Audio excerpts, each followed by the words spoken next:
New York City has rent control. What a lot of people don't know is that the rent control is not means tested. What that means is that rich people who don't need subsidized rent still get the benefits of rent control. So what the landlords tried to do was they fought to try to get it so that rich people wouldn't be able to get rent controlled apartments. They wouldn't have regulated rents. Well, they lost. I'm Tony, and this is Real Estate Investing and Landlord News.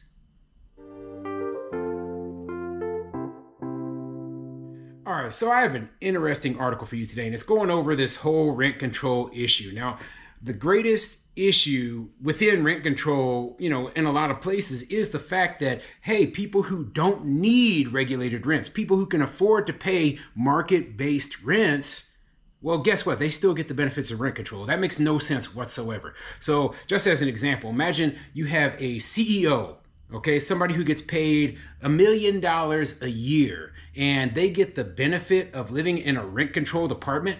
Why? Okay, it makes absolutely no sense. Now, I don't agree with rent control in any manner whatsoever. I believe the market should be what dictates the rent. But this is another huge flaw in the logic of a lot of the rent control systems, okay? And when you have people up here who are wealthier and more well-to-do, they tend to hoard these units. And what they'll even do in some cases is they will get these units, right, even though they don't need it, and then they will sublet it at market rate to somebody else. Now, that should be 100% illegal in my opinion, but that's what happens. This is the true market, okay? It's not a system where, oh, well, you know what, we're actually helping the poor. No. Rent control benefits the wealthy people the most. There are some people who are lower income who will benefit from it, but the problem you also have is that because people stay in their units for a very long time, because they're getting super cheap rent, well, lower income people, they can't find rent controlled units. They can't, okay? They're nowhere to be found because they're all already taken. So let's say that, you're a young couple and you're moving into New York City from some out-of-state place for a job. You're not going to find a rent control unit, okay? Or, in some cases, you have to pay under the table a little bit of cash in order to get that unit. So before I get into the article, go ahead, hit the like, subscribe button, maybe leave a comment down below. Let me know what you think. What's your opinion of rent control, okay? If you have an opinion of rent control, if you're in a place that has rent control right now, okay, let me know what you think, okay? And I mean landlords and tenants, not just the landlords. We obviously don't like rent control, but I have tenants who watch these videos as well. But do you truly believe that rent control is making an impact on the affordability of a place? I don't, okay? And I'm going to tell you exactly why as we go through this article. So let's get into it. This article is coming from BloombergLaw.com, and it says, Manhattan landlords lose bid to deregulate richer renters' units. Let's get into it. New York City building owners can't deregulate the apartments of higher income tenants who had leases in effect when New York's luxury deregulation law was repealed, the state's top court said Thursday. Because of the repeal, there's no authority to turn rent-stabilized units with unexpired leases into market-rate ones based on a tenant's income, the New York Court of Appeal said. That's the case even for units that the state, prior to the repeal, had ordered deregulated once their leases were up, the court said. The suit was brought by a group of Manhattan landlords that had obtained luxury deregulation orders prior to the June 14, 2019 passage of a new housing law. The Housing Stability and Tenant Protection Act of 2019 repealed provisions of New York law that deregulated rent-stabilized units for tenants above an income threshold.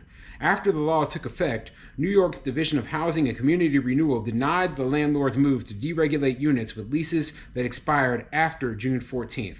So basically, the 2019 rental law that they passed up in New York City, it made it so that landlords would no longer be able to deregulate units for people who, were above a certain income threshold. So this is a way that landlords were able to bring rent control or rent stabilized units back to market rates. So what they did was they passed a bunch of laws in 2019 that hurt landlords in so many different ways, and we are feeling the effects of that right now. You can look and see landlords who were just barely holding on, who are declaring bankruptcy this year due to that law that was passed 5 years ago. So it's something that, it's slowly hurting more and more landlords. And, you know, we're going to see more landlord bankruptcies. We're going to see just, you know, the market is going to be a lot tougher. And, you know, with increased inflation and all this stuff, they're like, hey, we need to protect the tenants, not realizing that landlords ourselves, we also have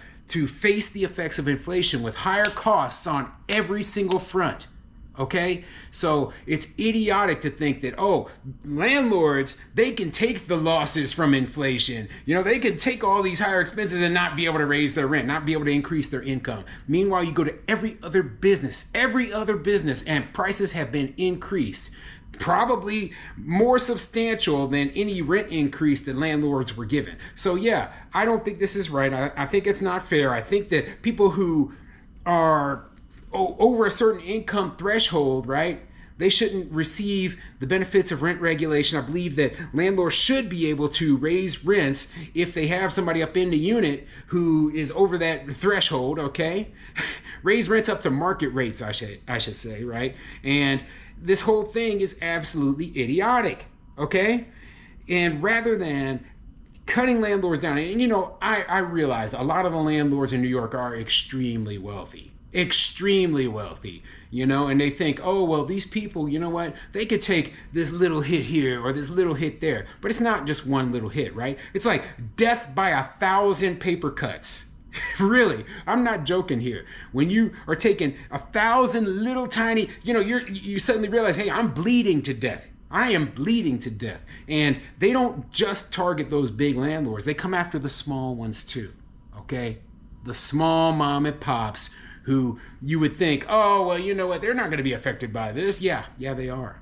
There are lots and lots of small mom and pop landlords in New York, and they are facing the same consequences because they're like, oh, we're going to target these big guys, thinking that, you know, everybody who's a landlord is rich. And you know what they do? They end up in bankruptcy, and it's sad to see. It's sad to see, okay? So let me continue.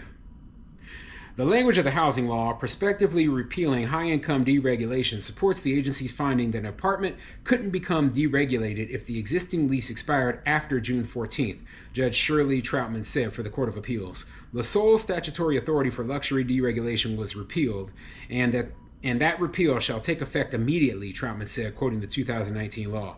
Since luxury deregulation became unavailable upon the HSTPA's passage, there is no statute authorizing DHCR to exempt previously qualifying apartments from rent stabilization if they were not luxury deregulated as of June 14th. So yeah, landlords, they lost their court case, okay? And they're going to continue to lose. So what is the solution? You know, they've tried for the last 5 years to, you know, get this law at least modified to make it a little bit more landlord friendly, okay? It's just so that it actually faces the reality of landlords needing to be able to increase their rents, needing to deregulate their units because they are just slowly dying, essentially, okay? But there is no political motivation from the politicians in charge to change this law. And because the majority of people in New York are renters, well, voters aren't going to ever complain about anything that's keeping rents low, okay?